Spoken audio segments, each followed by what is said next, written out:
Hello, good afternoon, everybody, and welcome to LSL 30.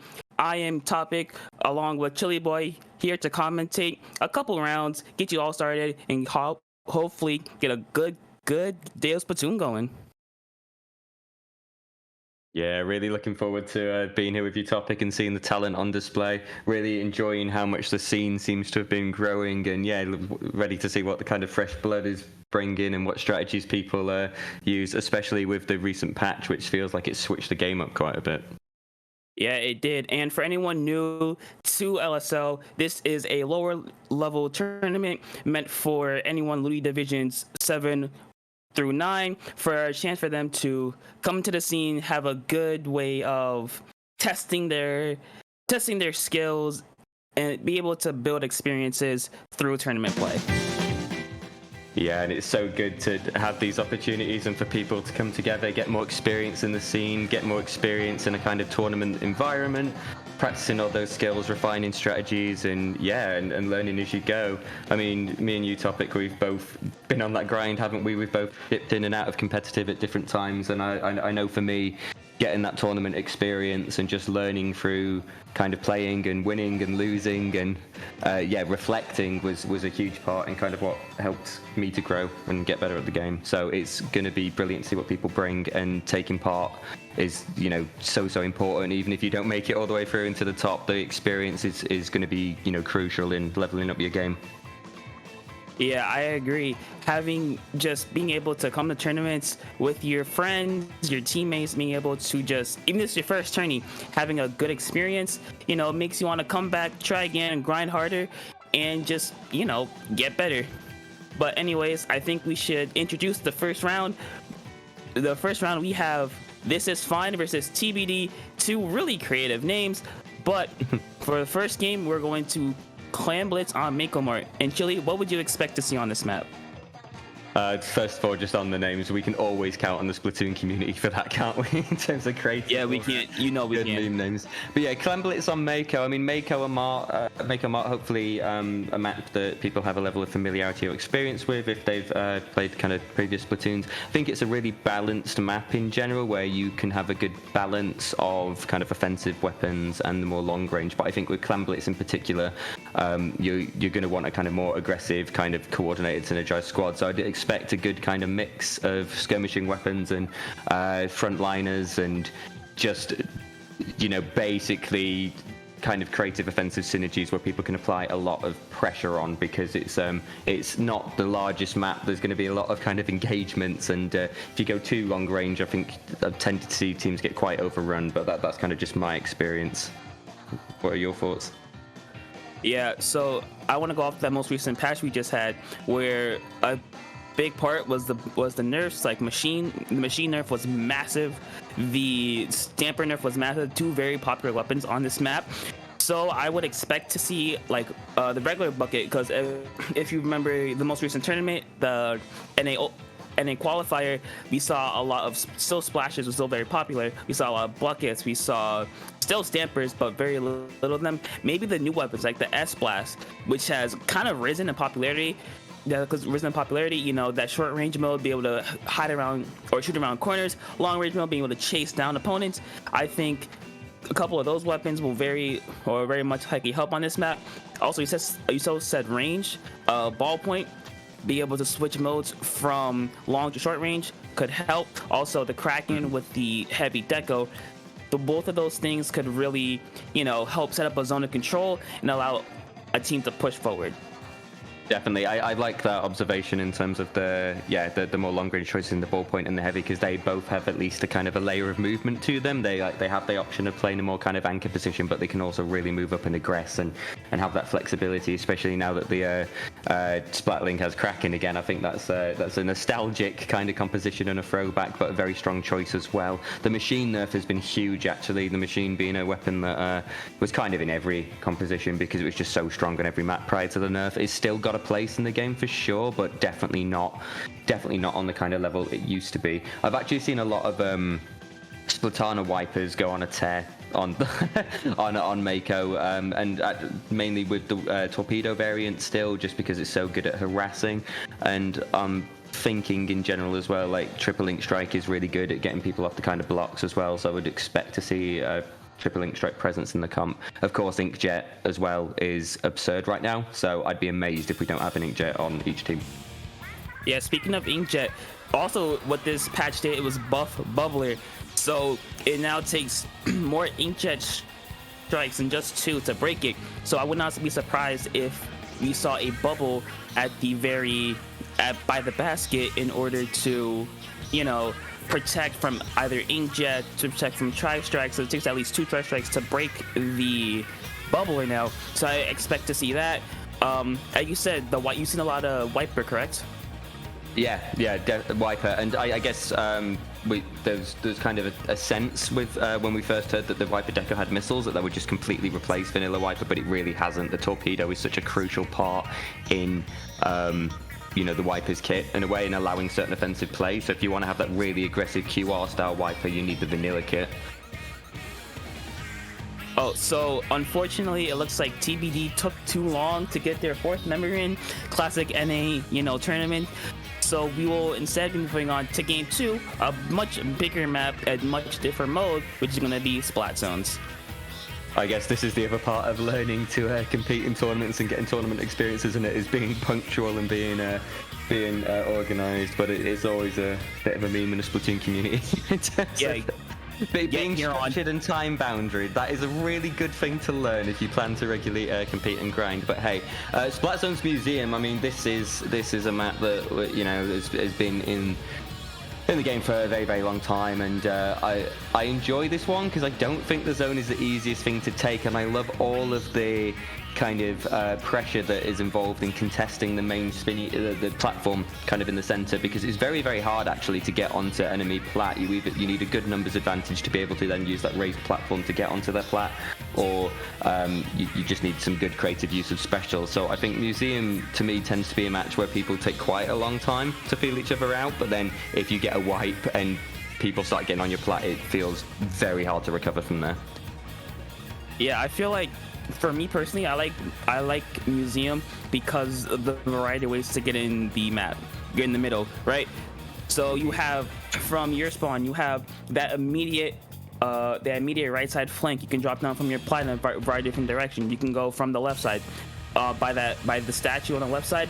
That variety allows a much more creative ways to enter mid instead of how a bunch of maps being just a bunch of straight hallways. Instead of just going forward, you have to watch a bunch of different directions, which will really help with awareness, because having a bigger map like this, what it does, it makes the other team have to be more aware, since they can't just come from one direction, they come from 3 different directions, which is very, very useful, especially for a big zone like you said. For Museum, it has a really big zone, especially with the platform in the middle. It kind of makes it a little awkward to fight, especially with the low ramps, but we'll see how these teams adapt to it, because we're getting into our technically second game. And we've got Yeah. So we're going straight into what is effectively game 2 here, and very interesting composition. This is fine, opting to have an ink brush and glugas, QR glugas. You do not see that too often, but I have seen people absolutely tear it up with them. TBD opting to go for the new Wiper rather than the kind of traditional one, so we'll see how those missiles come into play. Very strong start by This Is Fine as well, getting 2 picks in the zone very early on. Yeah, an immediate 2 down. So This Is Fine's comp is very, very aggressive. They want to get in with that ink, they want to get in with that sniper, get in with that wave breaker, and just cause disruption. But it looks like TBD is gonna fight back. The bucket and Wiper creating a really deadly combo. The missiles do come out. The Wiper does see 2 of them on this right side. He tries to fight the Wiper. Oh, he does go down, unfortunately. And This Is Fine might have a chance to get another pick here. Oh, but here you go. The specials do come out. Tri-Strikes comes out. They tag team in the H3, but the H3 gets the kill. What a clutch play. Not having to use Bubbler, saving it for another push that This Is Fine might do. Yeah, the H3 managed to get a couple of picks earlier in quite a challenging situation. So the H3D, of course, throwback to Splatoon 1 comp in the sense of it's got splash wall and it's got a big bubbler which has been buffed. Look at the use of the big bubbler there to get jumps onto the plat. So TBD, after a rough start, applying a lot of pressure here. The Wiper now having to retreat. I think that was a smart decision. They've still got good control of mid. Got an enemy in the corner there and lots of bobbing and weaving here. So lots of engagements, not hiding away by any stretch, but the timer is ticking and this is fine. We'll need to find a way to adapt promptly. Oh, never mind. This is fine. With the timer ticking down, does take 2 down, does take 3 down. This is they do get a wipeout. This is their chance. Now they have to get on their plat. Very aggressive comp. They have to get on their plat. They have to cause some sort of disruption, because if they don't, they won't be able to, you know, keep their zone for very long. They do get, there is a trade now, and now TBD just trying to find a way in the user special, trying to clear out space on their plat. And now this is fine. Can just try to hold here and just let the zone tick down. I was getting a bit nervous for TBD there. They were all very bunched together on the platform, but it did manage to work out as an offensive. They're in a position where they've stopped the zone, but they have used all their specials up, so it could easily go back to this is fine, which it does. They did have a slight numbers advantage for a moment there too, and the Wiper here harassing on the plat and poking from below, doing quite a good job to stall for time. TBD are going to have to get themselves together and try to do a coordinated push here, but they are running out of time and probably feeling that anxiety start to kick in. Yeah, they do pop up bubblers. A 2v2 now. The Wiper just come out, throw the missiles, and now TBD does flip the zone. And now here we go. A big fight in mist breaking out here. This is finding TBD trying to get a good man advantage. That's 2 down for TBD. And now there is 1 caught out here. The Wiper does get 1. He's staying alive. Can he get the second one? He's very, very close. That's 3 down for this is fine. And TBD might take the zone. And if they hold, they might be able to take the lead here. Yeah. That was a really nice recovery in what was looking a challenging map situation for them. Some really good engagements, and they did have 3 down. They had a chance to get onto the plat, but this is what I was talking about. It's really hard to get onto enemy plat unless you're quick and have a numbers advantage. So they're not going to be able to aggress too deep here. We're going to see another big brawl in mid. The hammer's coming down to rain havoc. Manages to get a splat on Nick. Are they going to throw it to get them on? They're checking that right area for a reclaim. Doesn't pick anyone off, but has done a good job of stalling for time. Both teams with a massive penalty timer to work down, but this is fine with a numbers advantage and absolutely huge map control right now in their favor. Yeah, as you saw there, I don't think you saw that, but this is fine. Managed to track down that H3, making me use bubbler, and then just killed him for it. So that's a waste of a special, but this Wiper doing what all rollers do and just sitting under the plat, trying to get a pick. He does get 1. There's 2 there. He does get another 1. And now TBD has to watch for this Wiper. They cannot stagger. If they stagger, that might be game with 6, 5, 4, 3. The H3 trying to make a last second play. It does not work. This is fine. Even though it looked a little rough in the middle there, they do manage to come through with a win.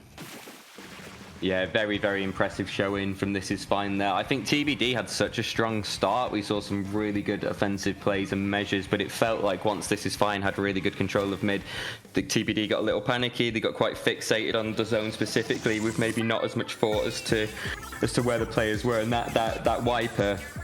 Very, very good job on This Is Fine, but was kind of getting away with just throwing slashes at them while a lot of TBD's players were focusing on the zone. Understandable, they didn't have much time to work with and they had to kind of split their attention, but the Wiper taking advantage of that incredibly well. Good to see retakes on both sides. It wasn't a blowout by any stretch of the imagination, but slightly more consistency coming in from This Is Fine that game, it looked like. Yeah, This Is Fine was able to basically kind of stagger TBD, so it'd be easier just pick them off one by one until eventually they did win the game. But unfortunately, TBD will lose the set, but this is a play all 3, so they will have to play the 3rd game, which is undertow tower control. But if they manage to win, they will get some points, maybe make it into a top cut. Yeah, really, really good to be able to play game 3 for points, and also just for the experience, really, because it gives people a chance to adapt. It's a really good opportunity from a tournament experience perspective for TBD to think, okay, what quite happened there? What was giving us the most trouble? Probably thinking about the Wiper's positioning and play style, for one, as well as just the kind of coordination that came through from This Is Fine, and it gives them a chance to adapt. They are going to undertow on tower control, which is quite a polarizing map mode combination, but I really enjoy it because, again, there's so many ways to split off once you are through that really tight choke in the middle. So I'll be interested to see what they can do. What do you think TBD need to do differently, Topic? Just watch where the Wiper is, because The Wiper took control, and they allowed him to take space and just get kill after kill after kill. But let's see. It looks like this is fine taking the same comp. Oh, and the machine, and there it is. The S-Blast, the Super Scope, whatever you want to call it, is out. That's a very interesting weapon because it's being able to pressure the tower alongside being able to just chase down enemies here. That's quite the switch up in terms of composition, but I'm sure they must know what they're doing with it. The new blaster, as you say, has been getting a bit of momentum as a choice because it can be so flexible between the short and long range kills, and of course tower control blaster's always good. But this is fine, getting the first aggressive push here, forcing TBD to pop their tactical defensively to then be able to stop this push. Beautiful in there, absolutely gorgeous, and suddenly TBD with the player advantage, with the momentum, with control of mid. So very, very strong response. Yeah, great job by the NZAP recognizing, hey, they're by the bubble exterior. They threw a bomb, it exploded, killed both of them, and now TBD is taking a lead here. This is fine, has to respond somehow. They do get a kill, they do get 2 kills, they do get 3 kills with the hammer yeet by the Wiper, and now this is a chance for This Is Fine to respond. Yeah, that was a very, very juicy hammer. It's like they knew we had the camera eyes on them in that moment. This Is Fine, do what they can do to get some mid control. TBD with the stronger original push, and that is the thing with the big bubbler. It's so good in many ways, but do not dare to peek outside of it, or it's like a splash wall where you can just get a juicy bomb kill from the back. TBD have lost 3 players there, so This Is Fine are going to be able to extend this push. They're looking like quite confident about taking a strong lead here. That wall coming out stall from time. Nice movement here from Jam. And this is looking quite scary for TBD again. Yeah, another bubbler on tower. They do beat, TBD does go 2 down. The Bucket does get a kill. Bucket is the last one trying to just stall for time. They managed to, and now just holding the boy up. I'm trying to get something here. And now this is it. TBD, they have to not stagger. If they go 1 down, they have to back up, build specials, because as you saw there, This Is Fine had 1 opportunity. They got a really, really big push, and now TBD is on the back foot. They are, and I think I must say with these 2 teams, I think mechanically these teams are very comparable skill level. Like I've seen some really good engagements from both sides, but I think as a collective, it does feel like TBD panic a little bit more when they're on the defensive. So I think it's just having confidence in your team as a whole, trying to work as a collective and see what you can do. The bubbler coming out again for This Is Fine, which has been causing so many problems. That is going to stall TBD's push, but they are backing up there, trying to do what they can to stay in the game, and it's 3 aside, so they do have a chance to continue this push. They just need to take it slow and steady, which is working out a little bit better for them, it seems. Yeah, the machine here in the back line, just making sure no one comes from snipe.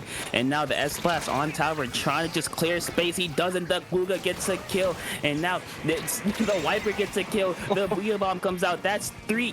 That's 2 down on each side. And now TBD has to get something going here, or else this might be game. The Brush doing brush things, just trying to shark around, try to get a random pick. Don't know how he's gonna do that, but he might be able to. This is 3. They're all 4 up. It's a 4v4 right now. They do pop tactical, and let's just see how This Is Fine response to this. That's cooler, gives a lot of room for very offensive plays. Trades will absolutely be in TBD's favor right now if they take the most of it, but it doesn't like they're aggressing too much. They do have a numbers advantage. They have kept this push alive, and they've got 1.5 minutes on the clock, so I think they need to not panic too much. They need to have faith in themselves, start to move up more if they can, but the tactical, it looks like they struggled to take advantage of it, really, and 2 plays have gone down now, so they will need to step back if they want to keep this push alive. But juicy pick there, and a full wipe, so This Is Fine now in a position where they can make this push that they got earlier feel very safe and just make the map so much harder for TBD to move around in. Yeah, This Is Fine just has to stall. Has to stall for a little bit because they have a really good lead now. All they have to do is don't die, stay back, and try to have TBD push into them. Unfortunately, that doesn't happen. Yeah, This Is Fine does go 2 down. That's a 1-for-1 trade. Now, TBD has 1 final chance to get a push going, or else this might be the set. I like the sloshing machine there, got the tactical buff, and then was a fair bit more aggressive. That is how you want to see people play when you've got that juicy special out, especially with the tactical buffs. But unfortunately, This Is Fine doing so good defensively. Every time they're starting to get on the back foot and TBD gets a bit of momentum, This Is Fine are consistently shutting them down. That really paying off right now. So 25 seconds left in the game. TBD going to be forced to be aggressive, and This Is Fine can probably just sit back, set up defensively, and stall the rest of this game out. Yeah, great job, but this is fine. Like I said, they let them come. They let TBD come to them. They didn't try to push much because they know, hey, we have a good lead. Let them come to us. Let them make the mistakes and let them suffer for it. The Booyah Bomb, because that's GG Booyah. Just the machine. His last raid comes out. Unfortunately, this is fine. We'll take the win and we'll take the 3-0. This is fine. Has what we've seen so far, they seem to be really good at playing defensively, not feeding, building special. They're able to bait their opponents into them before taking a bad fight. Yeah, I think that is a nice fist bump as well. You love to see that. But yeah, I think that is definitely kind of the differences. I think offensively, these teams were comparable in many ways, but in terms of that calm and that defensive kind of structure when you're on the back foot and understandably starting to kind of panic, this is fine. I think just kept a cooler head. You saw that they, were retreating a bit more. They weren't going down as kind of often, and they were able to secure the map a lot more consistently because of that. The Booyah Bomb as well at the end. If you've got a Booyah Bomb in your composition, saving it for that final denial of tower, it is incredibly hard to continue a push in overtime when your tower is getting Booyah Bomb. So that was very good use by the Glugers there to make sure that game was theirs. Yeah, I think throughout this entire set, or the 2 games we've seen, this is fine. Was able to keep special advantage, having specials at the right time, knowing when to use them, who to use them on, and what was the best situation to use them in. So that allowed them to basically keep calm, and because okay, TBD threw all these specials at them, but now we can respond in an amazing way, wipe them, and let's get map control. Yeah, definitely. And TBD, don't be disheartened. That's the kind of beauty of group stages, is you're going to have kind of more opportunities to see how you do against other opponents. So obviously, part of becoming better and better at the game is learning not to tilt off a difficult kind of engagement or a difficult set. And as we saw from TBD, there is a lot of potential there. They had some really good offensive setups. The H3 player had really good aim, actually. Like, it's not easy getting consistent kills with that weapon. I think just think defensively when a team starts to push, how you can keep your calm and go in as a synergized team rather than kind of relying on your individual play, because it is so crucial to stop pushes. Yeah, I agree. So I think we will be taking a little break and then we'll be back for round 2. So don't you go anywhere. We'll be right back with more Splatoon action. See you soon, folks.